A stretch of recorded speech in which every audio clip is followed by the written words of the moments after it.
আসসালামু আলাইকুম ভিউয়ার্স, কেমন আছেন সবাই? আশা করছি সবাই ভালো আছেন। আমি আলহামদুলিল্লাহ ভালো আছি। তো নতুন আরেকটি ব্লগ নিয়ে চলে আসলাম আপনাদের মাঝে। তো সকাল সকালই মেয়েকে ঘুম থেকে ডেকে নিয়েছি, যেহেতু তার পরীক্ষা চলছে। তো এদিকে হচ্ছে তার বাবাও চলে গেল একদম সকাল সকালই। আর যেহেতু মেয়ের প্রথম পরীক্ষা ছিল, মানে প্রথম দিনের পরীক্ষা, তো সেজন্য হচ্ছে ওকে স্কুল থেকে নিয়ে আসার পরে আমি আবার কাজগুলো শুরু করছিলাম। তো মেয়েও আলহামদুলিল্লাহ ভালোভাবেই পরীক্ষা দিল। তো শুরুতে আমি অনেক ভয় পেয়েছিলাম যে সে ক্লাসে গিয়ে বসবে কিনা। সে তো আমাকে ছাড়া একদমই বসে না, কান্নাকাটি করে। কিন্তু না, আজ সে বসেছে। তো যাই হোক, তো সেটাই মানে আল্লাহ তাআলার একটা রহমত। আর আমিও অনেক মানে ওর জন্য হচ্ছে দোয়া করছিলাম যাতে করে সে ক্লাসে বসে। তো যাই হোক, তো সে তো সুন্দরভাবে পরীক্ষা দিয়ে আসলো। তো এদিকে আমি আবার সকালের কাজগুলো করছিলাম। তো প্রথমে আমি কাপড়গুলো আর কি ধুয়ে নেড়ে দিয়েছি। এরপর চলে আসছি বাহিরে উঠানটা পরিষ্কার করে নিতে। আর উঠানটা যতক্ষণ পরিষ্কার না করি একদমই ভালো লাগে না। তো আমি হচ্ছে যেখানে কাজ করি না কেন, আমার মেয়ে হচ্ছে সেখানেই আর কি গিয়ে গুড়গুড় করতে থাকবে। তার ভালো লাগে সবসময় আমার পেছন পেছন থাকতে। তো এদিকে আমি হচ্ছে আর কি উঠানটা পরিষ্কার করছিলাম, সে হচ্ছে এখানে একাকী করছিল, আবার দৌড়াদৌড়ি করছিল আর কি। তো ভিডিও দেখতে দেখতে যারা এই পর্যায়ে চলে এসেছেন, শুরুতে লাইক দিতে ভুলে গিয়েছেন, তারা অবশ্যই একটি লাইক দিয়ে ভিডিওটি কন্টিনিউ করবেন। আপনাদের একটি লাইক আমার ভিডিওটি অনেকজনের মাঝে পৌঁছে দিতে সাহায্য করবে।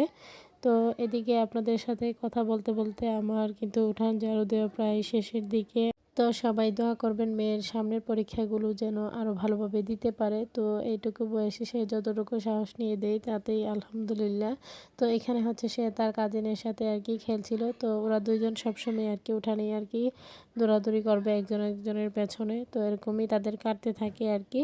তো আমার উঠান ঝাড়ু দেওয়া কমপ্লিট হলো। তো উঠানটা ঝাড়ু দেওয়ার পর কিন্তু দেখতে আরও ভীষণ ভালো লাগছে। আর বাড়িঘর যখন পরিষ্কার থাকে তখন সব কিছু করতেই ভালো লাগে।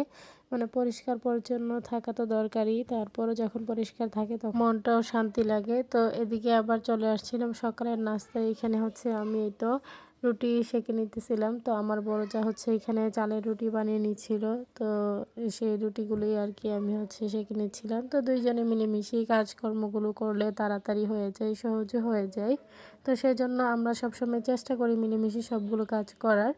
তো যাই হোক, নাস্তা রেডি করছিলাম, বাচ্চাদেরকেও ফাঁকি দিয়ে তাদেরকেও নাস্তা দিচ্ছিলাম। তো ওরা তো আর হচ্ছে আপনার মানে রুটি খাবে না, তো সেজন্যই যে যেটা খাবে তাকে সেটাই দিয়েছিলাম। একদিকে নিজেদের জন্য নাস্তা রেডি করা, আরেকদিকে বাচ্চাদেরকে নাস্তা দেওয়া। তো সব কিছু মিলিয়ে আর কি। তো মা হয়ে গেলে এরকমই, মানে নিজের জন্য একা চিন্তা করলেই হবে না, বাচ্চাদের জন্য হলেও চিন্তা করতে হবে। সব কিছু মাথায় রেখেই আর কি কাজগুলো করতে হয়। তো এদিকে হচ্ছে এই তো আমি মানে গরুর মাংস ছিল, সেটাকে হচ্ছে গরম করে নিয়েছি। তো সেটা দিয়ে হচ্ছে রুটি খাবো আর কি। আর চালের রুটি দিয়ে কিন্তু গরুর মাংস দিয়ে খেতে বেশ ভালো লাগে। তো সেজন্যই মনে হলো, যেহেতু গুঁড়িও ছিল ঘরের মধ্যে, মানে কিছুদিন আগে মেজো আপা তো চালের গুঁড়ি পাঠিয়েছিল, সেগুলো তো আপনাদের মাঝে শেয়ার করলাম সবে বরাতের মধ্যে আর কি। তো এখন হচ্ছে সেই গুঁড়ি দিয়ে আর কি চালের রুটি বানানো হয়েছে। তো এখানে আমরা গরুর মাংস দিয়ে আর কি সকালের নাস্তাটা করছিলাম। তো খুবই ভালো লাগছিল, খুব মজা করে আর কি নাস্তাটা করছিলাম। তো আর আপাকে হচ্ছে ধন্যবাদ জানাচ্ছিলাম। তো আপা পাঠানোর কারণেই তো মানে এটা আমাদের রিজিকে আসছে। যাই হোক, তো মানে যেভাবেই হোক রিজিকে যেটা থাকবে সেটা যত দূরেই থাকুক না কেন সেটা আসবেই। তো এদিকে আবার বাজার থেকে মাছ পাঠিয়েছে। তো আজ হচ্ছে জাটকা মাছ এবং সিলভার মাছ পাঠিয়েছে। তো বড় মাছ এবং এদিকে জাটকা মানে দুইটাই পাঠিয়েছে। তো যাই হোক, তো জাটকা মাছগুলো আবার অনেকটা নরম হয়ে গিয়েছিল, সেজন্য প্রথমে জাটকা মাছটা বানিয়ে আর কি পরে সিলভার কাপ মাছটা বানানো হয়েছে। তো এদিকে আমি হচ্ছে প্যাকেটগুলো খুলে খুলে প্রথম দেখছিলাম আর কি। তো বানানোর সময় তো আর আপনাদের মাঝে শেয়ার করতে পারিনি, তাই বানানোর আগ মুহূর্তে আপনাদের মাঝে শেয়ার করলাম।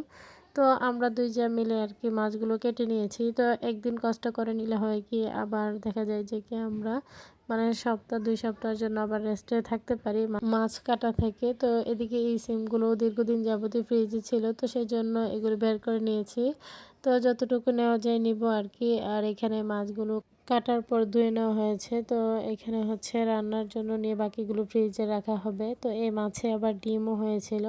তো তো সেজন্য হচ্ছে ডিমগুলো আলাদাভাবে রেখে দেওয়া হয়েছে আরেকদিন রান্নার জন্য। তো আজ দুপুরে হচ্ছে জাটকা মাছ ভুনা করা হয়েছে, সাথে সিম দিয়ে মাছ রান্না ও বাচ্চাদের জন্য মুরগি রান্না করা হয়েছে আর কি। এই ছিল আর কি দুপুরের খাবার আয়োজন। তো এগুলো দিয়ে হচ্ছে আমরা আজকে দুপুরের খাবারটা খেয়ে নিয়েছি। তো আমার ভয়েসের পাশাপাশি আপনারা হয়তো বা অনেক নয়েজ শুনতে পারবেন, যেহেতু বাহিরে বাচ্চারা খেলাধুলা করছিল তাই ওদের নয়েজে চলে আসছে। তো সবাই একটু মানিয়ে দেখে নেবেন। তো সবার কাছে আমার ছোট্ট একটি রিকোয়েস্ট, কেউ স্কিপ করবেন না, পুরো ভিডিওটি দেখে নেবেন। ভিডিওর কোনো অংশ দেখে যদি আপনাদের একটু ভালো লেগে থাকে লাইক কমেন্ট শেয়ার করে দিবেন। আমার ছোট্ট চ্যানেলটিকে সাবস্ক্রাইব করে বেল আইকনটি বাজিয়ে দিবেন। যারা নতুন ভিউয়ার্সরা জয়েন হয়েছেন তাদের কাছে যদি একটু ভালো লেগে থাকে সাবস্ক্রাইব করে পাশে থাকবেন। তো এদিকে ছোট যাওয়া চলে আসছে বিকেলে, তো ও হচ্ছে ওর ভাইকে সাথে নিয়ে চলে আসছিল। তো দীর্ঘদিন বাবার বাড়িতে কাটিয়ে আসলো। তো আসার সময় আমাদের জন্য হচ্ছে এখানে শামুক পিঠা এবং নকশি পিঠা নিয়ে আসছে। তো এই পিঠাগুলো কিন্তু সবাই খুবই পছন্দ করে, আর এই পিঠাগুলো বানাতে খুবই কষ্টের কিন্তু খেতে ভীষণ মজা। যাই হোক, তো আমাদের জন্য এগুলো নিয়ে আসছে। তো এগুলো আমি হচ্ছে খুলে দেখছিলাম, তো ভালোই লাগছিল। আর পিঠা দেখতে তো সবার কাছেই ভালো লাগে। তো আজকের ভিডিও এই পর্যন্তই। সবাই ভালো থাকবেন, সুস্থ থাকবেন, আমার পরিবারের জন্য দোয়া করবেন। আশ্বিন স্যারকে দেখে সবাই মাশাআল্লাহ বলে দিবেন। সামনে নতুন কোনো ভিডিও নিয়ে আবারও চলে আসবো আপনাদের মাঝে। এই পর্যন্তই, আল্লাহ হাফেজ।